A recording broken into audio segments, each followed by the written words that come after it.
L'histoire que je vais vous raconter est une histoire qui se trouve dans ce grand livre qu'on appelle la Bible. Cette histoire, vous pouvez la lire, mais vous pouvez aussi l'entendre pendant le temps de l'Avent à l'église. Cette histoire a eu lieu il y a plus de 2000 ans. Et depuis, tout a changé.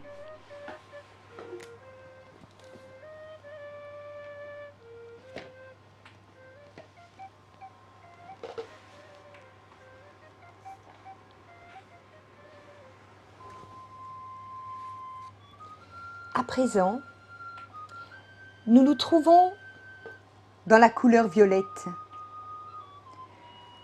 Le violet, c'est la couleur des rois et des reines. À l'époque, il y a longtemps, personne n'avait le droit de porter la couleur violette, sauf la famille du roi. Les citoyens romains pouvaient porter une petite bande de couleur violette, mais c'était tout.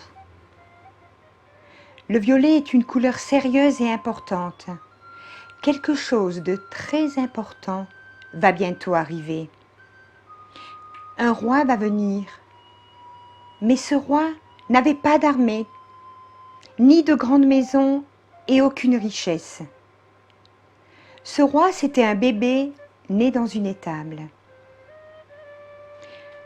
Ce roi qui allait venir est un roi qui vient encore. C'est une histoire pleine de mystères. Parfois, il est difficile d'entrer dans un mystère. C'est pour cela que le temps de l'Avent est si important pour se préparer. Il y a des gens qui peuvent marcher à côté d'un mystère sans même s'apercevoir qu'il est là. À cette époque de l'année, vous verrez des gens se dépêcher dans les centres commerciaux. Ils achètent des choses, ils font ceci ou cela, mais ils ratent le mystère. Ils ne savent pas comment se préparer ou ils ont tout juste oublié. L'Église a appris, il y a longtemps, qu'il fallait trouver un chemin pour se préparer à entrer dans le mystère de Noël. Elle a décidé qu'il fallait 4 semaines. C'est long, mais parce que Noël est un très très grand mystère. Pendant ce temps, nous sommes tous en route vers Bethléem. Nous sommes tous en voyage. Nous faisons tous des préparatifs. Et nous nous trouvons en compagnie des prophètes, de la Sainte Famille, des bergers, des anges, des mages et de tous les autres. Nous sommes tous en voyage. Mais ce voyage n'est pas seulement il y a longtemps, il est aussi pour nous maintenant. La première semaine de l'Avent, nous nous souvenons des prophètes. Les prophètes sont des personnes qui s'approchent très près de Dieu. Et Dieu s'approche également très près d'eux. Les prophètes savent ce qui est important. Ils nous montrent la direction vers Bethléem. Ils ne savaient pas exactement ce qui allait s'y passer, mais ils savaient que ce serait dans cette ville-là. Voici la main d'un prophète. Son doigt montre Bethléem. Il nous montre aussi à nous le chemin.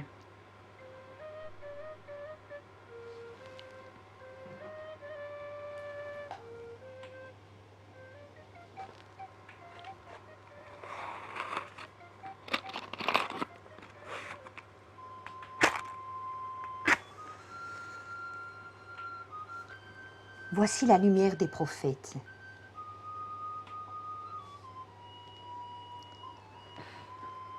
Recevons cette lumière comme une grande joie.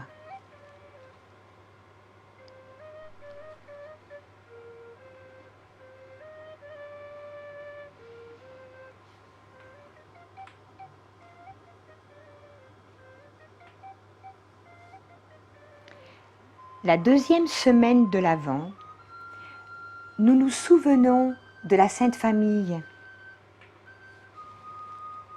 Voici Marie et Joseph. Et voici l'âne. Marie attendait un bébé, elle était enceinte. C'est difficile de marcher quand on est enceinte.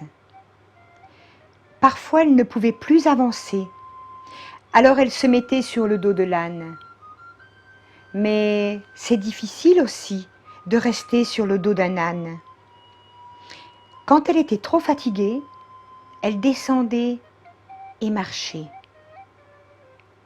Puis elle allait à pied, puis à dos d'âne, puis à pied, puis à dos d'âne. Ils avançaient ainsi très lentement. C'étaient probablement les derniers arrivés cette nuit-là à Bethléem.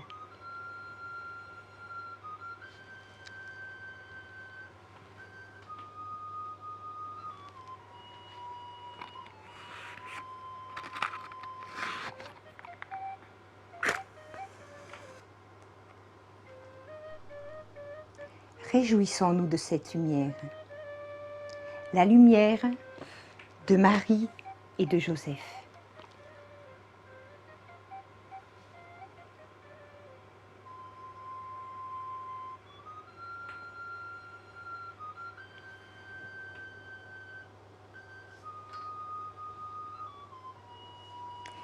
La troisième semaine de l'Avent,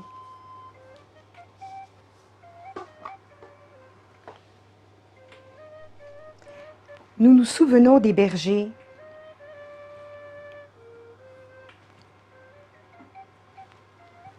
Les bergers gardaient leurs moutons dans les pâturages autour de Bethléem. Ils essayaient de rester réveillés pour que les loups ne viennent pas attaquer leurs brebis. Quand tout à coup, il y eut tant de lumière dans le ciel qu'ils en eurent mal aux yeux. Ils avaient peur. Leur cœur battait très fort. Quand ils ont pu entendre autre chose que leur cœur, ils ont cru entendre de la musique et des chants qui venaient du ciel. Mais ils avaient quand même peur, jusqu'au moment où ils ont entendu les paroles des chants, qui disaient « N'ayez pas peur », car cela fait peur quand un messager de Dieu vient vers nous. Les anges chantaient quelque chose qui ressemblait à ceci. « N'ayez pas peur, nous vous apportons une grande nouvelle. Paix sur la terre et bienveillance envers tout le monde. Allez, dépêchez-vous, courez vers Bethléem pour voir l'enfant qui changera tout. »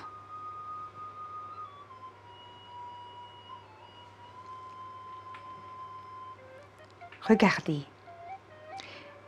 cette bougie est différente. Elle a la même couleur que les roses. C'est pour nous rappeler l'immense joie dans le chant des anges. Elle nous rappelle aussi, cette couleur, qu'on ne peut pas toujours être sérieux quand on se prépare à entrer dans le mystère de Noël. Ce dimanche-là, c'est aussi le jour où l'on fait la fête. La couleur rose signifie aussi autre chose. Le rose, c'est la couleur de Marie, la maman. Elle nous rappelle que sans la maman Marie, il n'y aurait pas eu de bébé.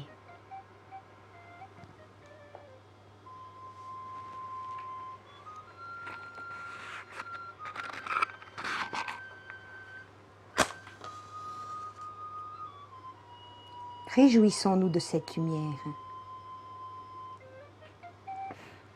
La lumière des bergers.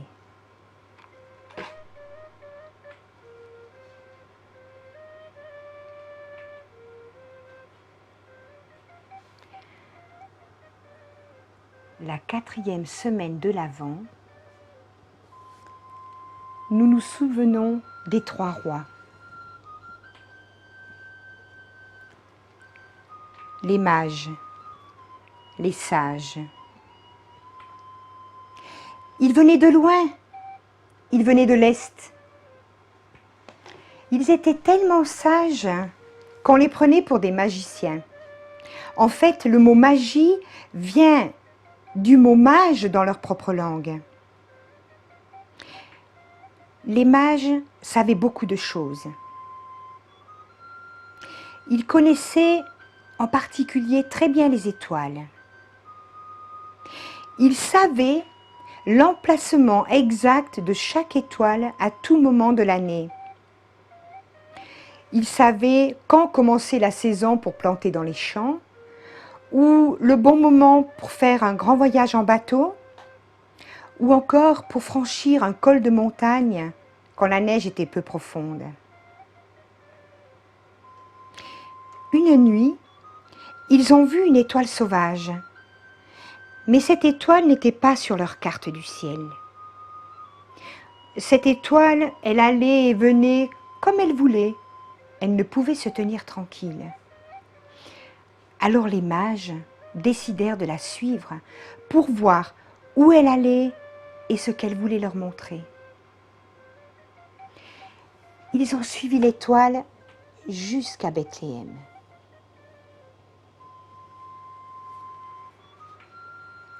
Comme ils venaient de loin, ils sont arrivés après la naissance du bébé. Apparemment, les anges sont en retard chaque année. D'habitude, ils n'arrivent pas avant le 6 janvier. Mais nous nous souvenons quand même d'eux parce qu'ils sont comme nous, en route vers Bethléem.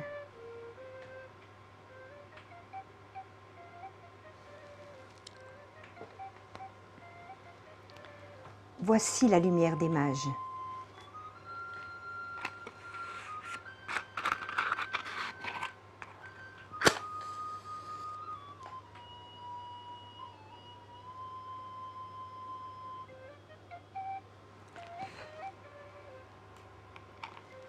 Réjouissons-nous de cette lumière aussi.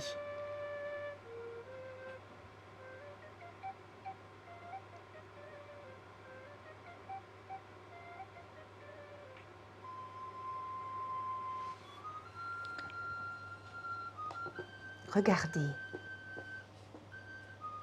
quand on s'approche du mystère de Noël, la couleur devient la couleur de la fête, une grande célébration. C'est le moment où le bébé naît, le bébé que nous avons attendu.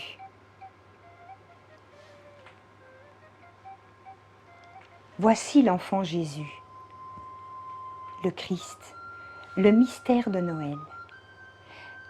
L'enfant est né et tout a changé.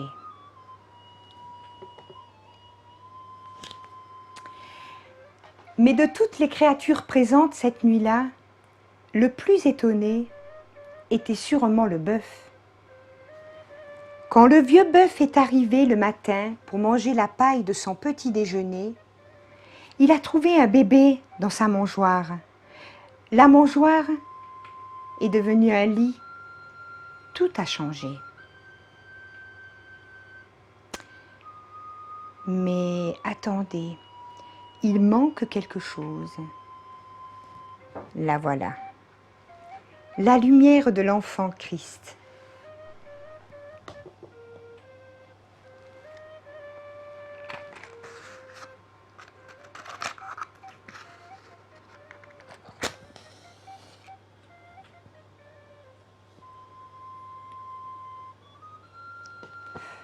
Réjouissons-nous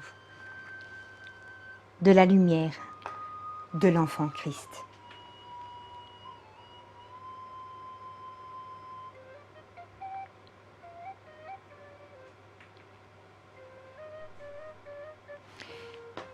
Maintenant, je vais vous montrer quelque chose d'étrange mais de très important.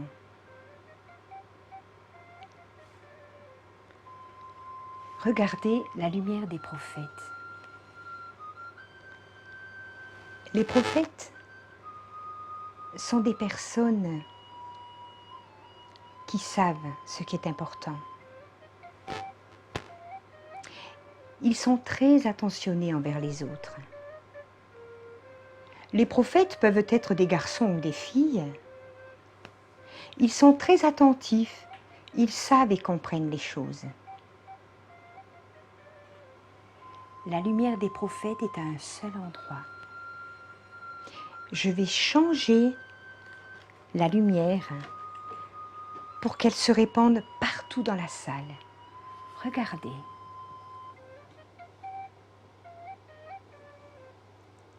Vous voyez, elle devient toujours plus fine pour se répandre partout. Et maintenant, où que vous irez, elle sera là. Vous serez proche des prophètes. Et la lumière de la Sainte Famille, je vais changer aussi la lumière de la Sainte Famille. Regardez bien. Vous voyez, elle aussi, elle va partout. Où vous irez, elle sera là. Regardez la lumière des bergers. Elle aussi, elle va partout. Et elle se mélange à la lumière des prophètes de la Sainte Famille. Et la lumière des mages. Regardez. Elle aussi, elle va partout. Et où que vous irez, elle vous accompagnera. Et la lumière de l'enfant Christ. Vous voyez, elle est à un seul endroit, tout comme le bébé est né à un seul endroit. Regardez, je vais changer la lumière pour qu'elle soit toujours et partout. Et elle sera toujours et partout quand vous en aurez besoin.